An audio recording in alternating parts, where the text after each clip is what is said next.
You are listening to Alex Nanlohi Podcast, to know the Lord and to make Him known.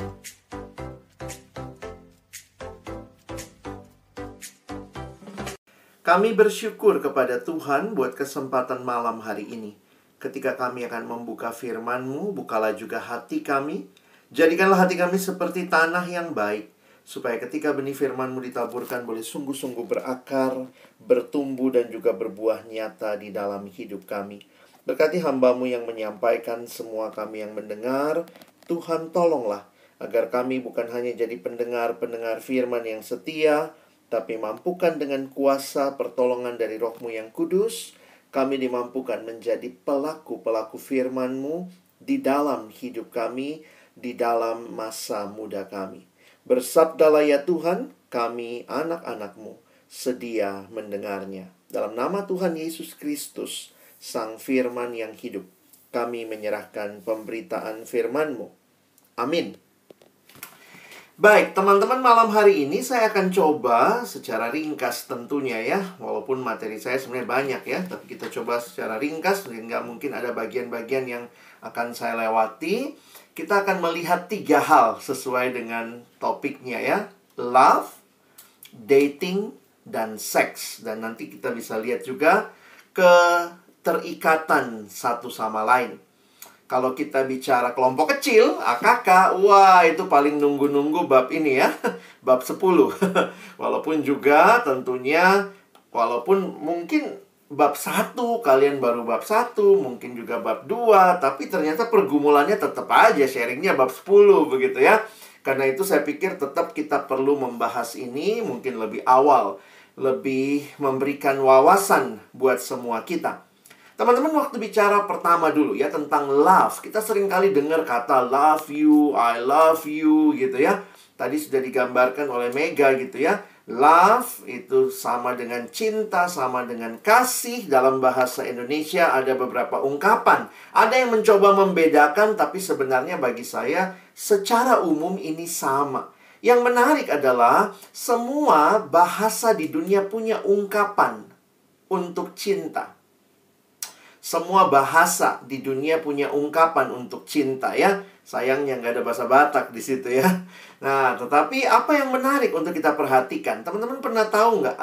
Ini apa? Lihat tangan saya. Ada langsung bilang apa ini? Metal ya. Sebenarnya itu bukan metal ya. Awalnya kalau kita lihat itu adalah bahasa orang-orang yang bisu begitu ya. Itu dari kata dari ASL, American Sign Language ya. Ini I love you. Sehingga kalau digabung jadinya begini ya. Jadi bahkan orang yang bisu tuli aja juga punya ungkapan gitu ya. Dengan tangannya menyatakan cinta, menyatakan kasih. Jadi sebenarnya kasih itu bahasa yang universal. Dan seringkali yang sedihnya, karena kita langsung mengkaitkan kasih itu seperti pacaran, cinta-cintaan. Tapi sebenarnya ini mencakup semua relasi ya. Ini cinta bukan? Kasih atau bukan? Ya kasih juga ya. Orang tua ke anak gitu ya. Kalau kita lihat ya kayak gini juga, wih lutuna gitu ya, saling mengasihi. Bahkan kalau kita bicara cinta tanah air, cinta bangsa, itu juga cinta. Termasuk juga persahabatan. Wah, sehingga jangan heran katanya ya, 90% lagu di dunia bertemakan cinta. Wah, itu cintanya bisa macam-macam ya. Cinta Danau Toba juga ada gitu ya. Oh, Tao Toba. Jadi itu cinta itu bukan hanya melulu bicara relasi lawan jenis ya. Tentu relasi lawan jenis itu juga cinta yang kemudian sampai ada hari Valentine-nya. Sampai-sampai mereka berdua ini juga nggak mau ketinggalan ya. Nah, jadi teman-teman yang dikasihi Tuhan, kita bicara cinta karena dunia punya cerita tentang cinta. Seperti lagu kita tadi. Tetapi mari kita belajar ya. Alkitab juga menyatakan tentang cinta ini. Nah, saya ingin angkat 1 Yohanes 4 ayat 9 dan 10. Teman-teman bisa lihat ayatnya. Saya bacakan buat kita. Dalam hal inilah kasih Allah dinyatakan di tengah-tengah kita, yaitu bahwa Allah telah mengutus anaknya yang tunggal ke dalam dunia, supaya kita hidup olehnya. Inilah kasih itu. Bukan kita yang telah mengasihi Allah, tetapi Allah yang telah mengasihi kita dan yang telah mengutus anaknya sebagai pendamaian bagi dosa-dosa kita. Alkitab memberikan kesaksian dalam tulisan Rasul Yohanes di surat ini bahwa Allah adalah kasih.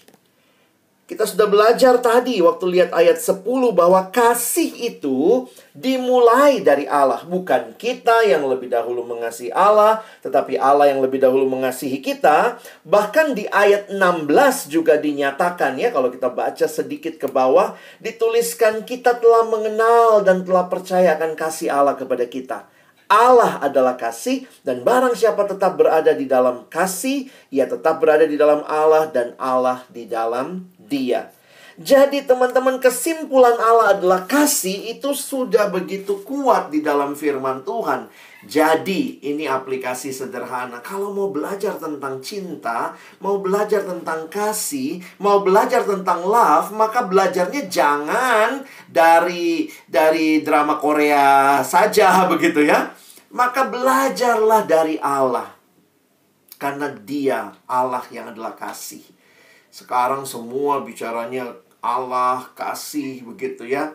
Harusnya kita belajarnya bukan dari drama Korea, bukan dari lagu-lagu romantis, bukan dari sinetron ya. Ada sinetron juga Ikatan Love gitu ya. Nah, tetapi benar-benar mengerti bahwa kita perlu mengenal Allah yang adalah kasih. Nah, waktu bicara Allah adalah kasih, maka waktu baca ayat tadi ya, Abang simpulkannya begini. Bukti kasih Allah adalah Dia memberikan anaknya. Teman-teman perhatikan sebentar kalau kita ber-PA dari ayat 1 Yohanes 4 ayat 9 dan 10. Saya mau coba ajak kita berpikir begini. Hampir setiap kali Rasul Yohanes bicara tentang kasih, dia tidak berusaha memberikan definisi tentang kasih. Ya, dia tidak memberikan definisi kasih itu adalah ini dan itu, tetapi dia menunjuk kepada sebuah tindakan kasih. Saya ulang ya. Hampir setiap kali dia bicara tentang kasih dalam surat maupun kalau nanti baca Injil Yohanes, maka itu tidak dikaitkan dengan definisi, tetapi dikaitkan dengan perbuatan, tindakan kasih. Contoh kita lihat ya, ayat 9. Dalam hal inilah kasih Allah dinyatakan. Dia nggak kasih definisi kasih itu adalah sebuah perasaan yang sangat kuat dan seterusnya. Tapi dia menunjuk kepada Allah telah mengutus anaknya yang tunggal. Ayat 10. Inilah kasih itu. Tetapi apa yang dia tuliskan lebih lanjut, dia menunjuk kepada Allah yang telah mengasihi kita dan yang telah mengutus anaknya. Coba kita lihat yang versi Injil. Kalimat Yesus yang dikutip. Karena begitu besar kasih Allah akan dunia ini, sehingga ia telah menunjuk lagi kepada tindakan Allah mengaruniakan anaknya yang tunggal. Sehingga Alkitab tidak berusaha mendefinisikan kasih itu, tetapi menunjuk kita kepada sebuah tindakan kasih. Karena itu saya setuju dengan pendeta Billy Graham. Waktu dia berkata Allah membuktikan kasih-Nya pada kayu salib. Ketika Kristus digantung berdarah dan mati. Itulah saatnya Allah berkata kepada dunia, aku mencintaimu. Teman-teman, Abang senang dengan kutipan berikut ya. Karena memang sulit diterjemahkan, ada permainan kata di dalamnya. Pendeta John Stott mengatakan kalimat ini. If we are looking for a definition of love, we should look not in a dictionary, but at Calvary. Lihatlah di Calvary, di kayu salib. Makanya kalau generasi ini langsung ya, kalau ditanya bagaimana love, semua kita begini tangannya ya. Sarang, begitu ya. Tapi kalau kita lihat, this is not love, but this is love. Allah memberikan anaknya yang tunggal. Yesus anak tunggal Allah diberikan bagi kita. Perhatikan lebih lanjut, masih di ayat-ayat tadi. Apa tujuannya Allah memberikan anaknya? Maka perhatikan di dalam ayat 9 yang Abang garis bawahi. Inilah kasih Allah. Allah telah mengutus anaknya yang tunggal supaya kita hidup olehnya. Maka tindakan kasih itu tujuannya bukan untuk yang mengasihi. Saya ulangi ya. Tindakan kasih itu bukan untuk yang mengasihi, tetapi tujuannya untuk yang dikasihi. Supaya yang dikasihi itu hidup olehnya. Supaya kita hidup olehnya. Perhatikan ayat 10. Sebagai pendamaian bagi dosa-dosa kita. Perhatikan dua kata ini atau dua frasa di ayat 9, di ayat 10. Fokusnya bukan pada yang mengasihi. Yesus tidak mengambil untung apa-apa dengan mengasihi kita. Tetapi kitalah yang mendapat untungnya yang luar biasa. Karena dengan pengorbanannya di kayu salib, Yesus hanya ingin mengatakan kepada kita, aku mengasihimu. Teman-teman, kenapa kita panjang lebar bicara ini ya? Karena kenapa sesi-sesi seperti ini selalu dibilang love, dating, and sex, ya. Saya memang tidak terlalu suka kalau love, sex, and dating, ya. Masa habis love langsung nge-sex gitu, enggak ya? Jangan ya. Makanya kalau Alkitab kita juga atau MHB kita sebenarnya lebih fokus kepada marriage. Ya, kalau kalian lihat judul di MHB, seks, pernikahan, dan cinta kalau nggak salah tadi di awal gitu ya. Memang poin kita bukan hanya seks, cinta, dan pernikahan ya. Kalau kita nggak mengerti cinta seperti ini, kamu tidak mengalami cinta seperti ini, kamu pun tidak bisa mengaplikasikannya.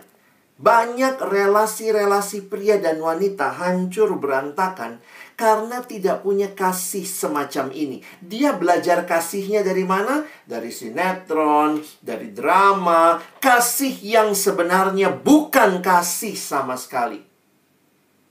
Teman-teman, perhatikan ya. Makanya ada yang bilang begini. Katanya bahasa Indonesia itu paling gampang menjelaskan kasih. Ya, coba lihat abang di sini ya. Apa itu kasih? Kasih, ya kasih, ya. Apa itu kasih? Kasih, ya kasih. Bahasa Indonesia di dunia ini paling gampang menjelaskan kasih. Karena apa itu kasih? Kasih, ya kasih. Love is giving. Love is not taking. Love is not taking. If love is taking, that is not love. That is rampoking. Kalau itu adalah kasih, maka kasih itu yang memberi. Dan ini beda sekali dengan kasih dunia. Kasih dunia kadang hanya dikaitkan dengan perasaan. Hari ini aku mengasihimu, oh besok sorry hilang perasaanku. Kalau begitu, kalau hubungan dibangun berdasarkan perasaan semata, hati-hati. Makin banyak orang cerai gitu ya. Karena ya udah, kalau nggak punya rasa tinggalin aja. Tetapi karena kasih itu more than just feeling, but love is commitment. Kasih itu bukannya egois. Yesus tidak mengambil apa-apa dengan dia mengasihi kita. Yesus tidak merampok apa-apa dari kita. Tetapi waktu dia mengasihi kita, bahkan dia kasih nyawanya untuk kita. Itulah kasih yang bukan mengambil, not taking, but giving. Dan memang kalau bicara kasih manusia terbatas, kasih Allah tidak terbatas. Sederhananya begini, bayangkan kalau kasih dunia yang kamu miliki lalu kamu pacaran, tidak ada kasih Allah. Semua yang pacaran mengasihi dengan kasih dunia sibuk saling merampok. Ya, bayangkan ya. Saya mau dapat apa dari pacar saya mau apa, saya mau apa. Sehingga adalah yang bilang gini, iya bang, pacarku aja aku tidur sama gitu ya. Kenapa? Dia bilang, kalau kau memang mengasihiku, ayolah tidur sama aku. Saya bilang itu bukan mengasihi. Dirampok kau. Kalau pacarmu mengasihimu, dia akan jaga kamu kudus sampai altar pernikahan. Itu kasih. Kasih. Saya tahan nafsu saya, tapi saya mengasihimu. Itu kasih. Tapi kalau dia pakai kamu, dia ambil dirimu, dia nodai kamu, sebenarnya itu bukan kasih. Sehingga banyak orang kalau pacarannya tidak jelas konsep kasihnya, makanya kenapa seminar-seminar seperti ini selalu harus dimulai dengan love. Tapi bang, aku udah terlanjur sama pacarku, sudah terlalu jauh. Ya, revisi lagi kasih kalian. Kalau ternyata sulit mengasihi yang tulus, putus dulu. Jangan terusin. Karena kalian akan terusin saling merampok, saling menghancurkan, saling menodai. Ya, tapi sampai kapan nanti putus dia jadian sama orang, ya berarti dia bukan jodohmu lah, sederhananya begitu ya.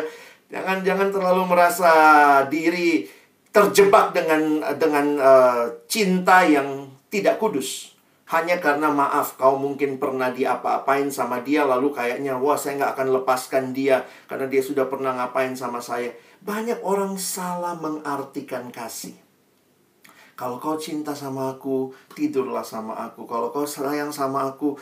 Jadi itu selalu, kalau kau sayang, kasih saya sesuatu. Itu ngerampok namanya. Kalau dia sayang, dia akan kasih kamu. Apa yang dia kasih? Ya sesuatu yang sesuai dengan kehendak Allah. Ya. Nah, jadi sebenarnya sederhana. Mau nanti namanya pacaran kah? Mau namanya pertunangan kah? Mau namanya pernikahan? Kasih ini dasarnya. Makanya abang katakan begini. Orang yang siap berpacaran bukan hanya orang yang sudah cukup umurnya. Tapi di sini kita bicara soal kedewasaan rohani. Dia sudah mengerti kasih Allah, dia makin memahami kasih Allah, dan dia mempraktekkan kasih Allah dalam relasi. Makanya jangan cuma sekadar relasi pria wanita. Dia anak Tuhan kok bang, dia ke gereja juga. Oke, tapi dia bertumbuh nggak di dalam kasih? Ya. Nah, jadi teman-teman bisa paham ya kenapa hal ini penting. Sekarang kita masuk yang kedua, dating. Oke? Nah, ini saya coba lebih cepat aja ya, karena ini juga sesuatu yang sebenarnya prinsipnya sudah jelas buat kita. Jadi kalau kita bicara dating, pacaran secara Kristen, saya agak tergelitik sebenarnya waktu baca satu ayat di Alkitab. Teman-teman pernah tahu nggak ada ayat ini ya? Yuk kita baca sama-sama ya. Amsal 30 ayat 18 dan 19. Ada 3 hal yang mengherankan aku, ini kata penulis Amsal ya. Bahkan ada 4 hal yang tidak ku mengerti. Pertama, jalan Raja Wali di udara. 2, jalan ular di atas cadas. 3, jalan kapal di tengah-tengah laut. Dan 4, jalan seorang laki-laki dengan seorang gadis. Jadi memang apa ya, susah dijelaskan. Kayak nggak ada teorinya cinta itu ya. Pernah lihat kayak gitu nggak ya? Ih, cakep kali suaminya, jelek kali istrinya. Kita suka gitu ya. Kayak nggak ada penjelasan logisnya gitu ya. Tapi itulah ya, ini pun mengherankan ya. Dalam terjemahan bahasa Indonesia sehari-hari dipakai istilah burung Raja Wali yang terbang di udara. Kita nggak bisa lihat ya GPS-nya burung mau kemana ya. Ular yang menjalar di atas batu karang, kapal yang berlayar di tengah lautan, dan sepasang muda-mudi, kata terjemahan ini ya, yang sedang jatuh cinta. Bukan berarti karena tidak ada teorinya, maka tidak ada prinsipnya. Saya pikir jangan salah. Ayat ini menunjukkan memang kadang sulit kita jelaskan, sulit kita nalar gitu ya. Karena memang apalagi kalau orang lagi jatuh cinta ya, maaf katanya tai kambing rasa coklat teman-teman ya. Tetapi ada prinsipnya, dan prinsip ini dijelaskan sebenarnya di banyak bagian lain firman Tuhan. Nah, saat ini pacaran itu jadi tren, ya. Contoh ya, kita lihat ini ya. Tren saat ini. Mungkin kalian pernah dengar atau pernah juga punya konsep seperti ini. Semua orang pacaran, malu dong kalau jomblo terus. Jadi kayaknya, aduh kalau kita jomblo tuh kutukan. Lumayan ada yang nemenin kemana-mana, ya. Saya ingat dulu anak SMP, saya pimpin retret ya. Adik itu datang sama saya, lalu tanya ya, anak SMP, laki-laki ya, mereka datang bertiga. Saya waktu itu pimpin retret di Bandung. Mereka main-main ke kamar saya. Mereka bilang kamar pembicara besar katanya ya. Abang boleh nggak kami ke kamarnya? Kamar Kak Alex boleh nggak? Ya boleh aja gitu ya. Saya bilang ngapain kalian ke kamar saya? Kami mau smackdown. Pas jam 2 habis makan siang, datanglah 3 anak kucuk-kucuk ke kamar saya. Mereka smackdown. Lalu kemudian ada satu anak ngobrol. Dia nanya sama saya, Kak Alex, menurut Kak Alex kita boleh nggak pacaran? Ya ampun, saya lihat dari atas sampai bawah ini anak masih kecil, celananya aja belum sampai di bawah gitu ya. Lalu kemudian saya tanya, kan sebagai pembimbing yang baik kan nggak boleh langsung jawab ya atau tidak ya. Nanti dia nggak berpikir ya. Jadi kalau kalian membimbing anak remaja, jangan langsung jawab ya atau tidak. Nanti dia bilang, kata Kak Dani, kata Bang ini, kata kakak itu. Ya harus kita ajak berpikir. Jadi waktu itu saya bilang, apa tujuannya pacaran? Terus kemudian anak ini bilang, ya kalau kita pacaran kan Kak, menambah semangat belajar. Heh? Saya bilang, menambah semangat belajar? Kalau tujuan pacaranmu menambah semangat belajar, berarti kalau kau sudah semangat, boleh dong putus gitu ya. Kan cuma untuk nambah semangat belajar ya. Jadi waktu saya bilang gitu, kalau menambah semangat belajar, bukan pacaran solusinya, deh. Minum Cerebrofit, itu menambah semangat, begitu ya. Jadi coba kalau kalian jadi orang tua, ada yang datang, om, tante, amang, inang, pinjam anaknya ya, untuk nambah semangat belajarku. Egois sekali hidup kayak gitu ya. Jadi mendengar saya bicara seperti itu, yang Smackdown berhenti teman-teman ya. Berdua kan lagi Smackdown itu, terus nimbrung ikut ngobrol sama temannya. Lalu saya ingat sekali adik itu ya, satu anak, dia tunjuk saya, dasar kakak nggak ngerti anak muda. Weh, saya bilang, apa? Kalau kau apa tujuanmu pacaran? Terus dia bilang, iya bang, iya kak, kalau kita pacaran kan, itu kan ada teman. Kalau kita mau jalan ke mall, kita tinggal telepon, wah kita bisa kemana-mana. Nah ini persis kayak ini nih, lumayan ada yang temani kemana-mana. Saya bilang, hey, kalau sekadar mencari teman jalan, mau bawa kemana-mana, pelihara anjing gitu. Jangan anak orang kau jadikan inimu ya. Poin saya adalah begini. Kalau pacaran lalu kemudian akibatnya kita berdapat teman, kita dapat orang yang nyemangatin belajar, itu akibat, bukan tujuan. Bisa bedain nggak? Tujuannya jangan cuma supaya nggak kesepian. Nanti gampang banget putusnya karena tujuannya udah tercapai begitu ya. Jadi lihat ini, tujuan-tujuan pacaran, tren-tren ini, tren-tren yang agak egois ya. Lumayan ada yang temani aku. Kalau udah nggak asik ya putus aja. Serius amat sih mikirnya. Wah kolot banget gaya pacarannya.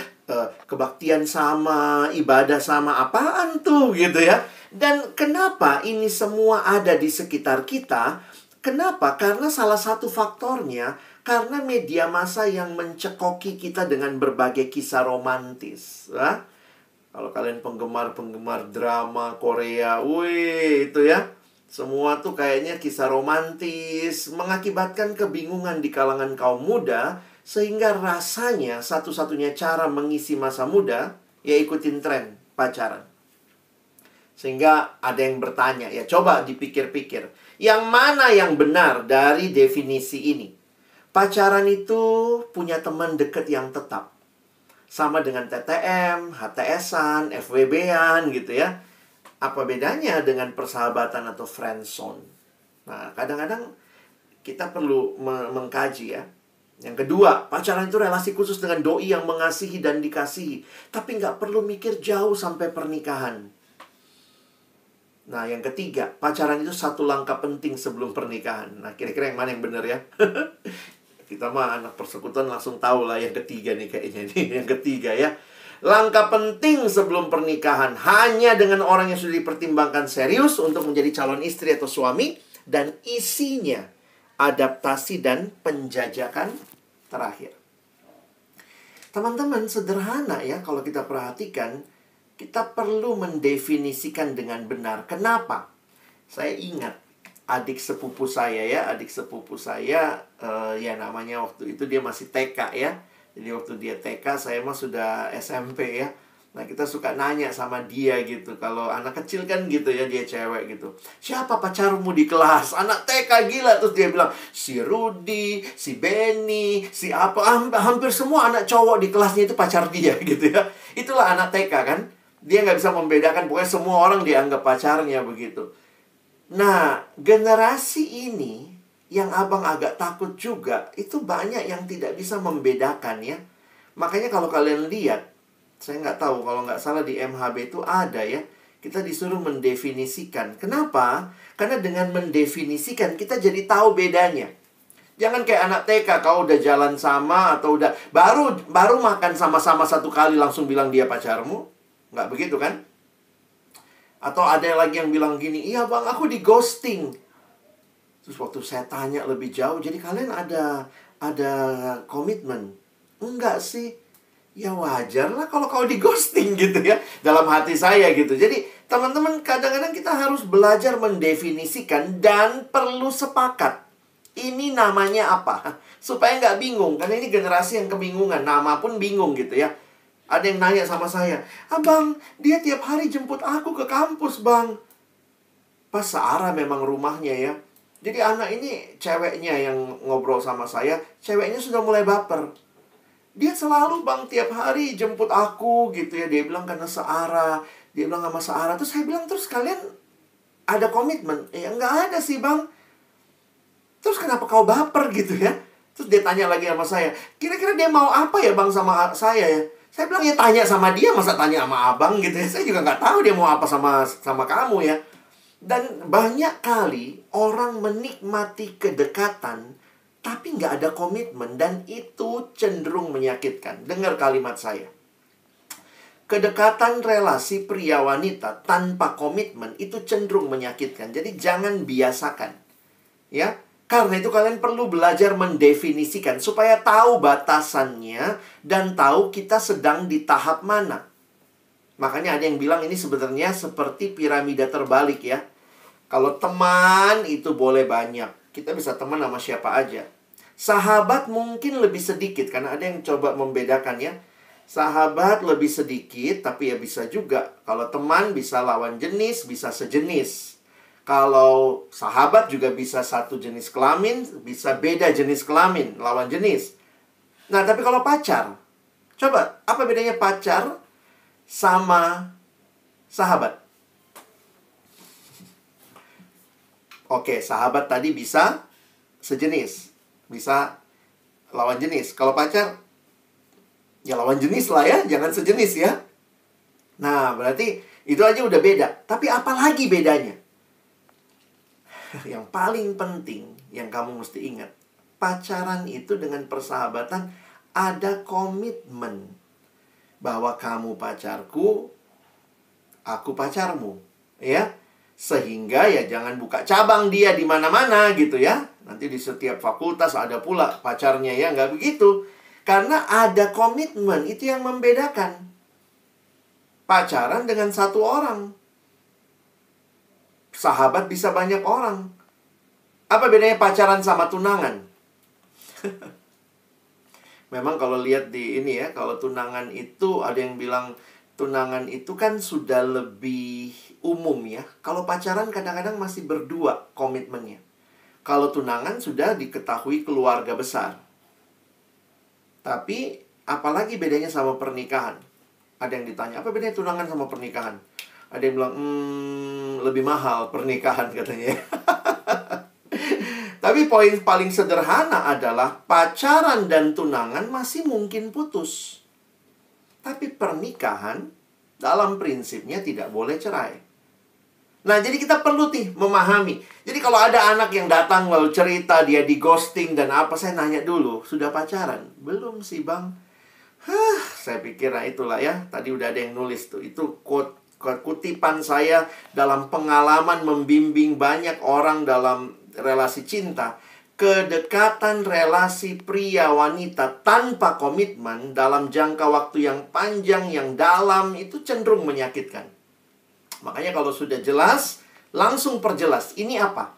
Kalau sahabat ada batasnya. Saya nggak akan mau, ya soalnya gini ya, sahabat sama bukan sahabat sama pacar tuh sekarang bingung nih. Kalian kan generasi yang katanya kesepian ya.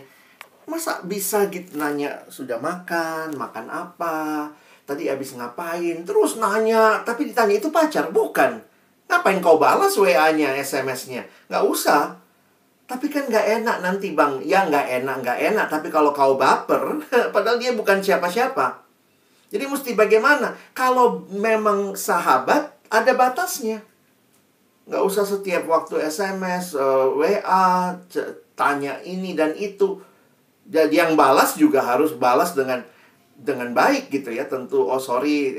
Atau ya kalian mesti cari cara lah ya. Karena kalau tidak, itu cenderung menyiksa. Yang sini udah mikir, aduh dia terus WA saya. Padahal yang sana ada 1000 wanita, dia WA juga kayak begitu. Nah itu yang saya ingatkan ya. Jadi waktu itu anak itu nanya, abang apa sih maunya dia sama aku bang? Dia jemput aku tiap hari. Saya bilang, tanya sama orang itu. Tapi dia bilang, enggak enak bang, aku perempuan, aku nanyanya gimana? Kau juga mau tiap hari dijemput dia kok. Jadi ini kadang-kadang apa ya, susah. Saya bilang, tanya sama dia. Tanyanya apa bang? Ya tanya. Apa tanyanya? Saya bilang, tanya aja gini, mesti bayar nggak bang? Jangan-jangan dia Gojek.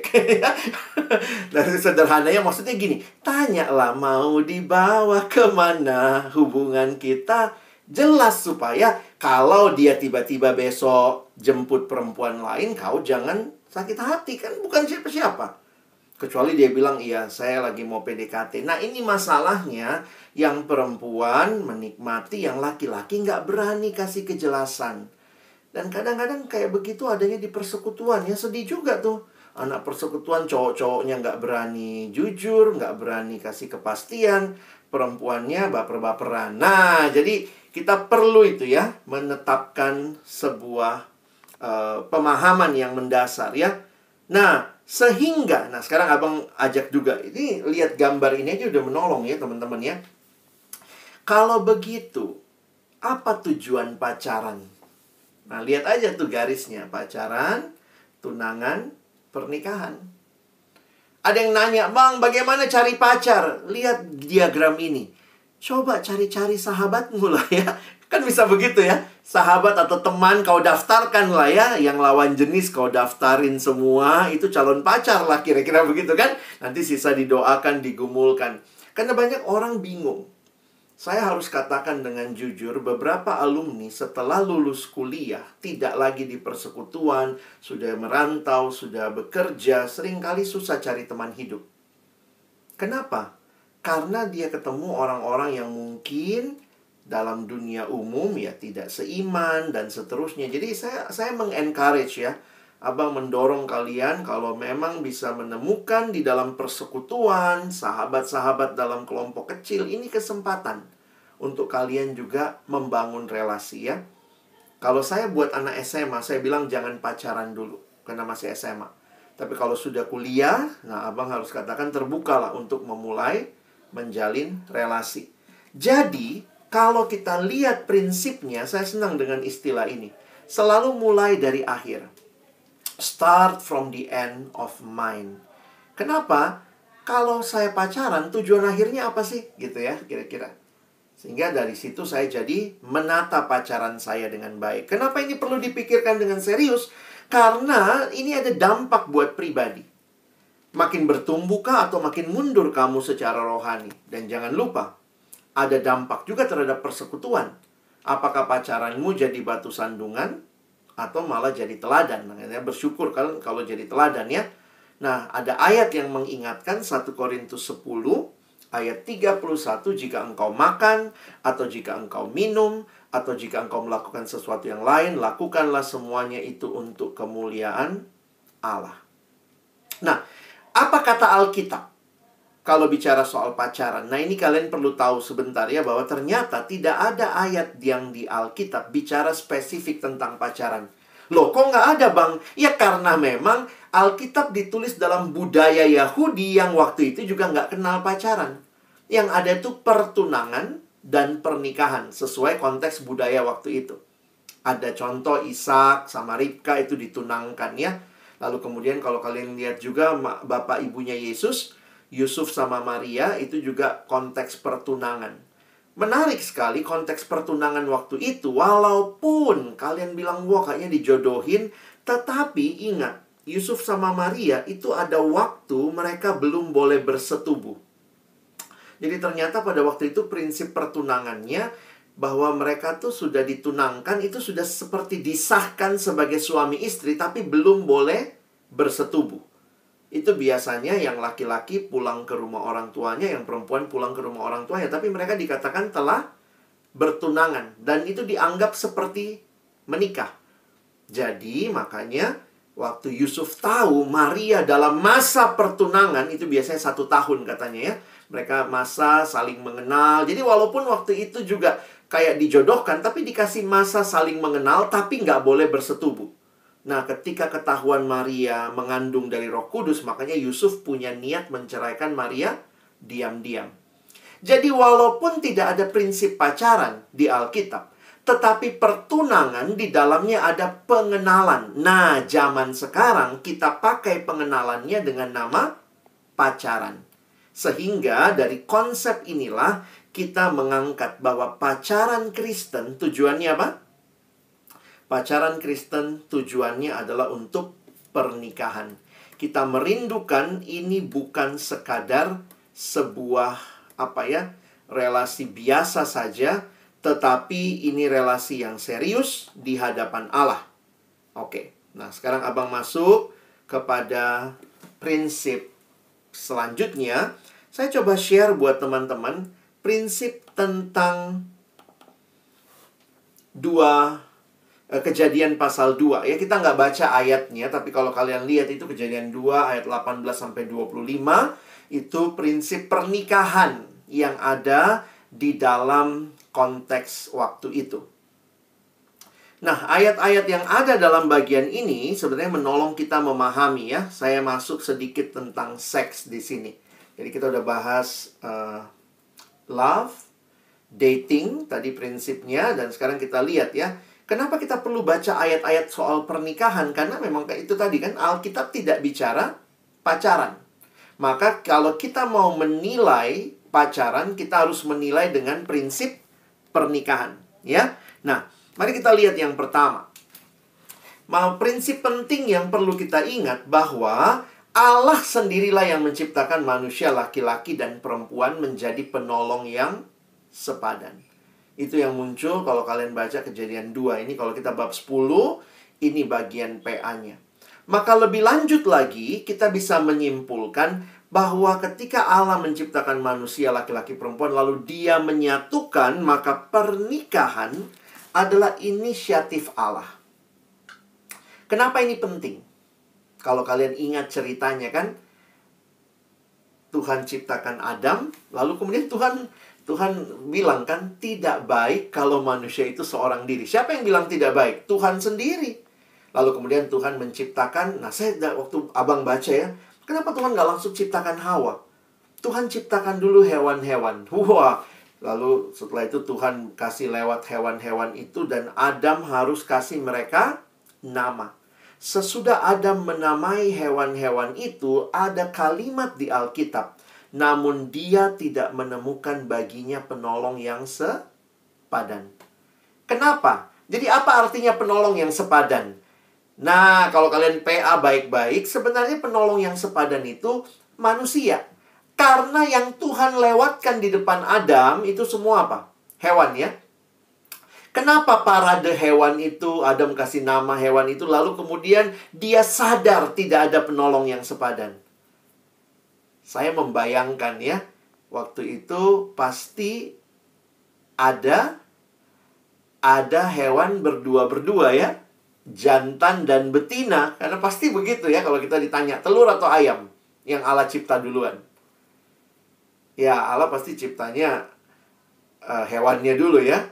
Jadi waktu Adam kasih nama gajah, tuh lewatlah om gajah, tante gajah.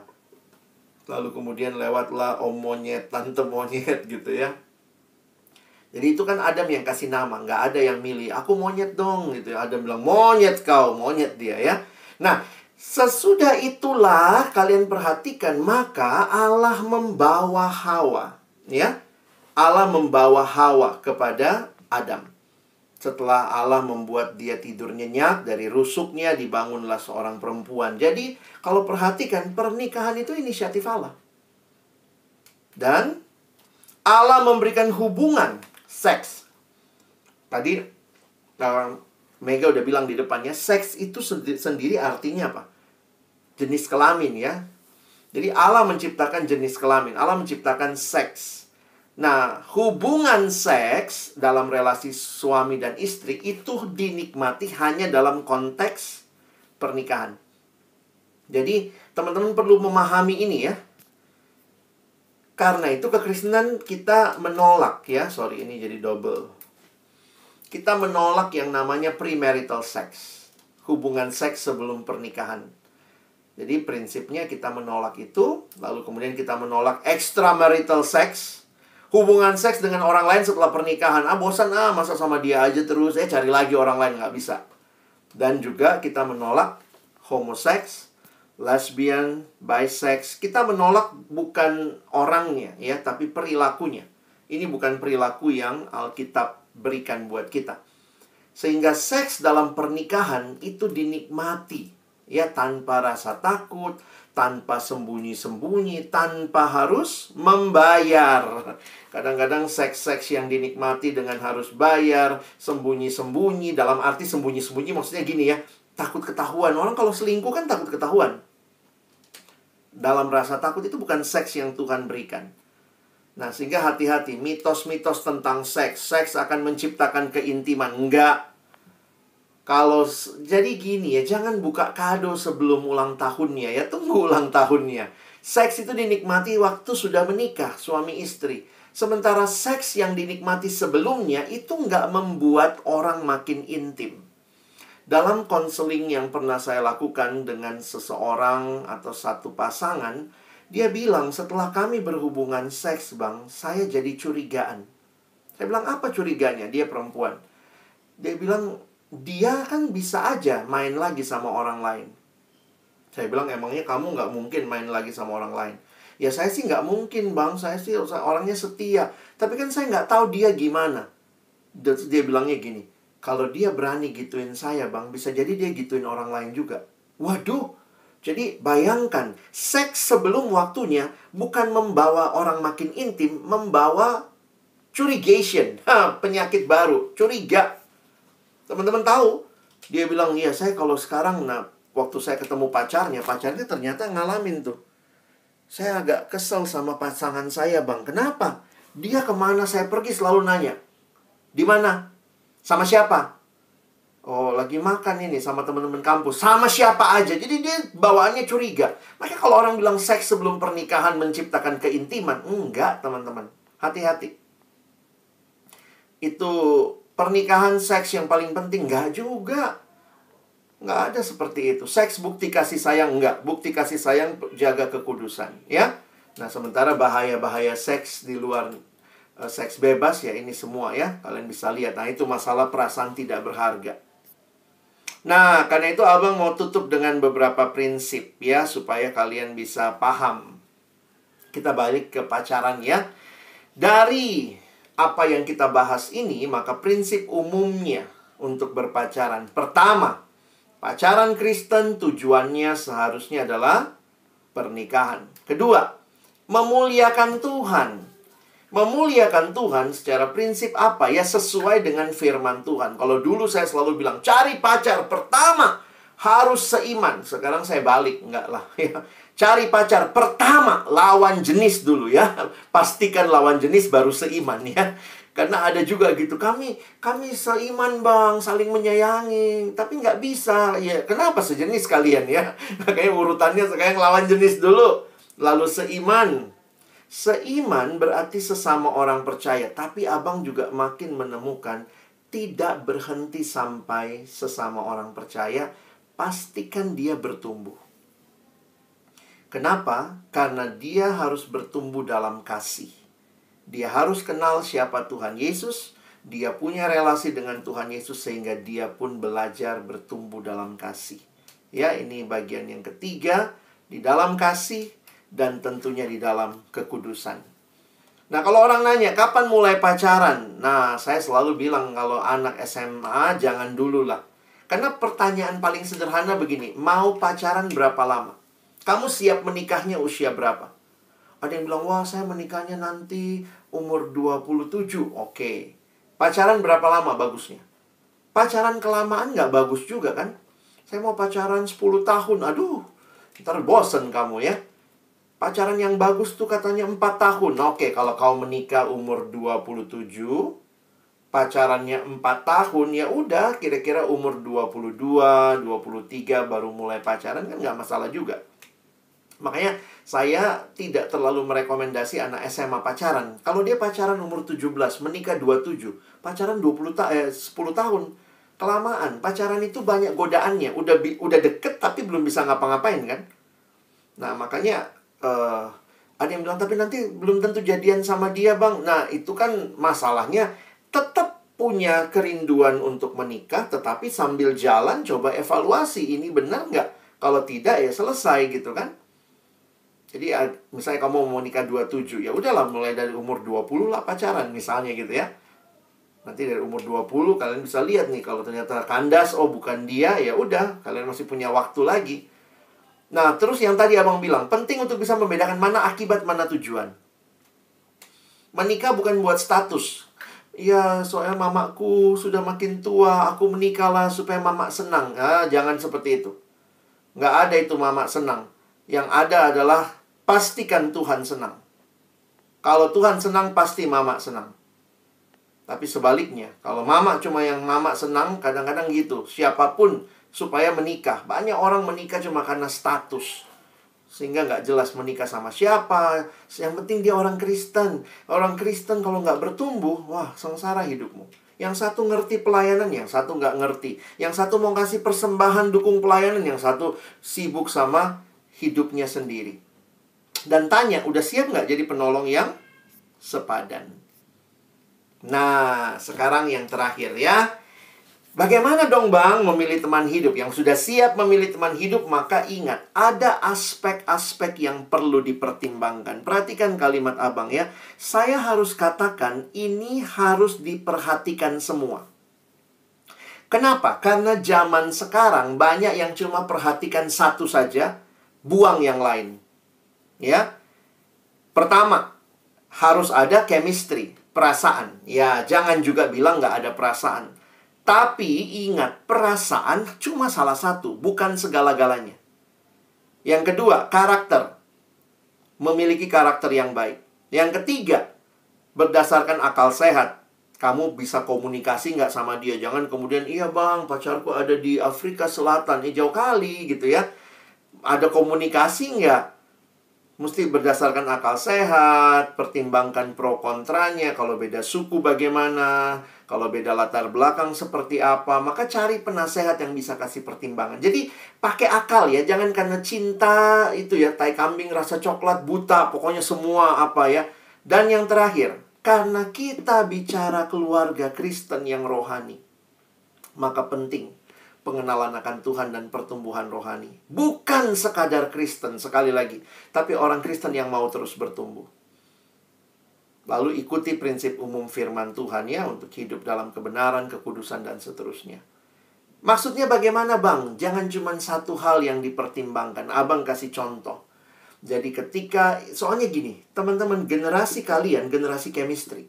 Apa-apa pokoknya yang penting dapat feel-nya deh, dapat chemistry-nya deh. Padahal chemistry bukan segala-galanya. Saya kasih contoh begini ya, seorang anak pulang KKN.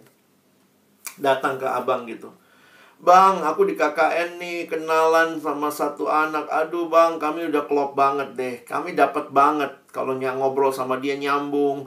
Dia bantuin, dia kadang nimbain air buat mandi pagi, segala macam. Jadi ternyata cinlok mereka ya. Di sebuah lokasi KKN, karena ya cuma mungkin lihatnya itu aja ya, lama-lama jatuh cinta ya. Nah, sehingga dia bilang, aku feel-nya bang, dapat banget sama dia. Aduh, anaknya baik banget gitu ya. Dan kita tuh nyambung semua ngomongnya. Terus saya bilang, ya udah jadian aja. Puji Tuhan kan, dia udah nembak belum? Terus tiba-tiba ngomong, iya bang, tapi dia nggak kenal Tuhan Yesus. Dia bukan seiman. Jeng, jeng, jeng. Mau kau dapat feel-nya, mau kau nyambung, mau dia karakternya baik. Begitu satu nggak terpenuhi, sebenarnya jangan cuma lihat satu gitu. Harusnya kan radarmu jalan ya. Sejak awal harusnya kalau bukan anak Tuhan, meskipun sangat baik, meskipun dia, aku dapat banget feel-nya, maka harus katakan ya sudah, feel sebagai teman. Ya jadi teman-teman, ini yang abang coba contohkan ya. Harusnya empat-empatnya ini dipertimbangkan. Oke, jadi saya berharap prinsip-prinsip ini menolong teman-teman untuk bisa punya pemahaman secara umum bagaimana kalian melihat love, dating, dan seks, serta mulai berpikir ya, kalau mau membangun relasi, kalian siap memulai. Baik, kalau masih ada waktu, saya persilakan kita bisa diskusi, tanya jawab, saya persilakan. Thank you.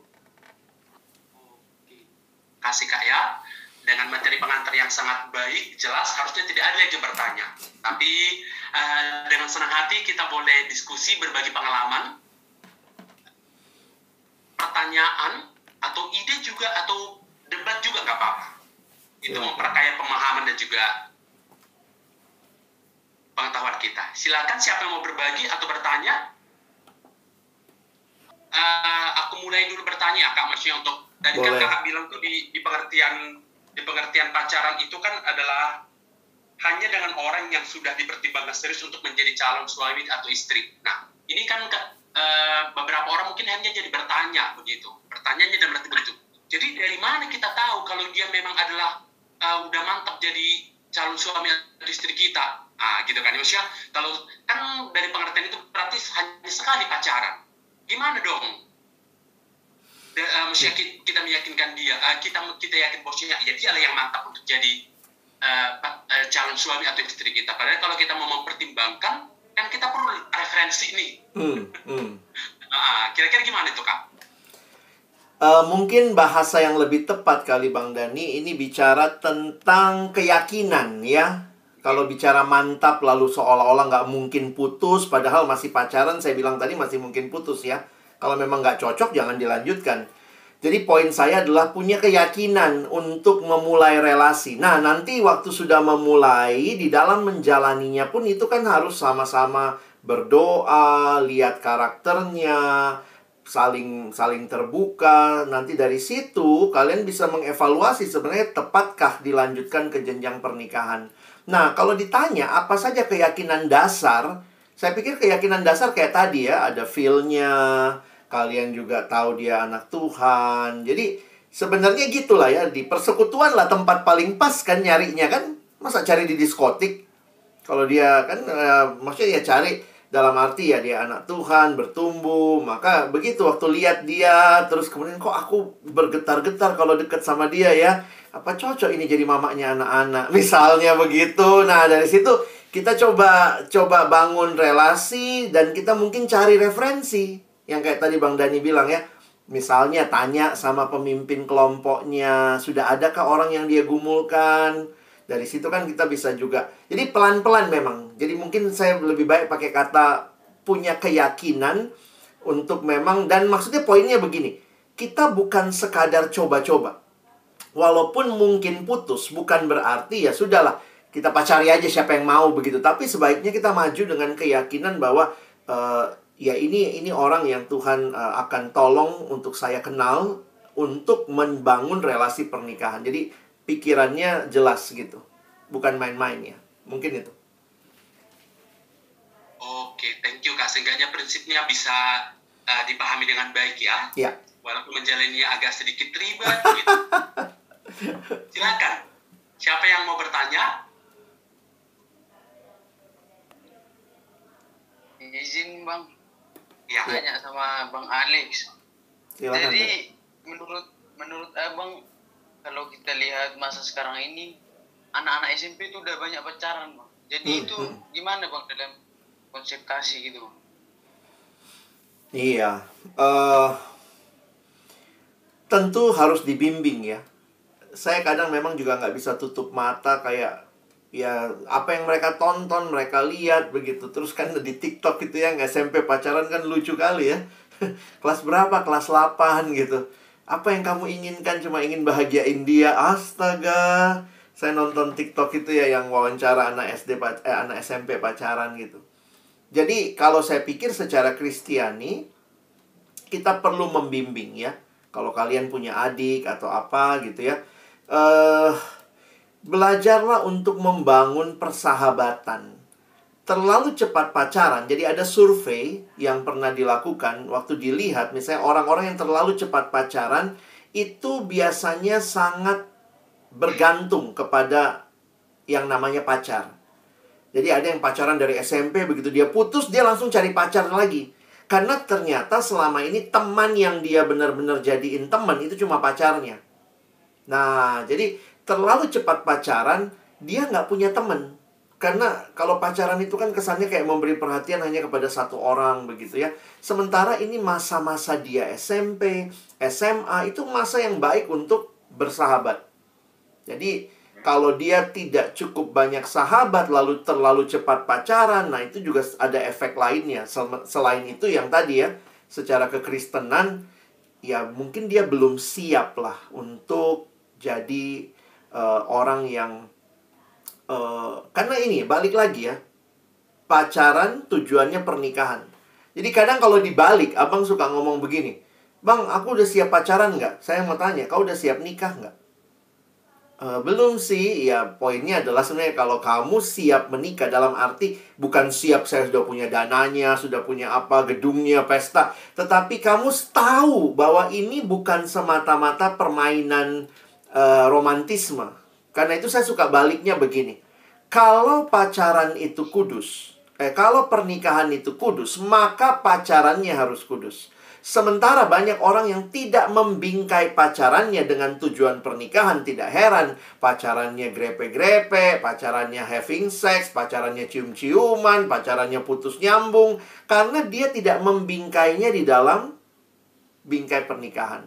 Dan anak SMP bagi saya, baik secara mental, secara pengetahuan, masih perlu ditolong untuk bertumbuh. Jadi jangan buru-buru pacaran.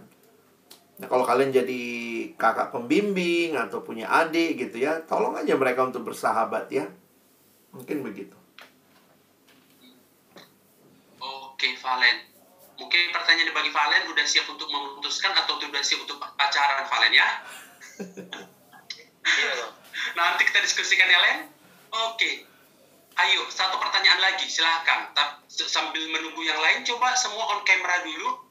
Izin bertanya, Bang. Sambil bertanya. Oke, Yuki mau bertanya. Silakan, Yuki. Ini aku ingin bertanya, Bang. Iya, silakan. Bang Alex. Jadi, gimana, Bang, kalau seseorang yang dijodohkan itu, Bang, tanpa pacaran? Itu konsepnya gimana, Bang? Kan itu tanpa pacaran. Oke. Di dalam Alkitab, mereka banyak yang dijodohkan. Nah, di masa kini, saya nggak tahu ya, masih banyak nggak yang dijodohkan. Mungkin ada juga ya, walaupun ini kan generasi yang kayaknya maunya pilih sendiri. Nah, memang ada, kita nggak, makanya ini misteri ya. Sama kayak tadi juga ya, pacaran itu jalan laki-laki dan perempuan. Logika yang saya harus garis bawahi, apakah ada masa untuk saling mengenal? Mungkin itu yang penting. Apakah ada masa saling mengenal? Dan di sini yang jadi masalah, jadi gini, ada dalam konsep orang yang setuju dengan perjodohan, maka mengenalnya itu ketika sudah menikah. Jadi misalnya ambil perjodohan, lalu ya udah menikah, habis menikah ya mau nggak mau memang mesti mengenal. Tapi pacaran itu kan kita balik, kenal dulu baru nikah. Sementara ada yang nikah dulu baru mengenal. Nah, kalau ditanya apakah semua yang kenal dulu baru menikah aman-aman aja? Ya banyak yang aman-aman, tapi juga ada yang nggak aman ya. Ada yang cerai juga. Nah, di sisi lain ada yang menikah dulu baru mengenal, ada juga yang langgeng kok gitu. Jadi bagi saya poinnya begini, pastikan kamu mengenal dan sama-sama bertumbuh. Sehingga ya, saya nggak tahu sih ya, kalau zaman begini kayaknya Yuki pun nggak bakal dijodohin ya. Atau di budayamu masih ada tuh dijodohin? Kayaknya sih nggak ya. Tapi yang saya agak takut tuh soal pengenalan ya. Karena jadi memang kalau ditanya teorinya bisa ada, bisa enggak ya. Yang penting adalah begitu dia menikah, itu nggak boleh cerai. Maka setelah itu ada pengenalan, ya silakan. Nah, di situ jadi menolong saya menghayati bahwa perasaan bukan satu-satunya petunjuk. Karena jujur aja, orang yang dijodohkan kadang-kadang belum tumbuh perasaannya. Nah, perasaan itu bisa tumbuh karena apa? Karena kedekatan. Karena komunikasi. Makanya satu tempat KKN itu bisa punya perasaan. Jadi saya harus katakan, kalau kamu deket sama orang itu terus-menerus, lama-lama ada perasaan itu pasti. Makanya jangan cuma lihat perasaan. Karena kalau perasaan tidak di dalam kebenaran, bagi saya juga nggak benar itu namanya. Ya, jadi cari yang seiman dan dibangun perasaan dengan yang seiman.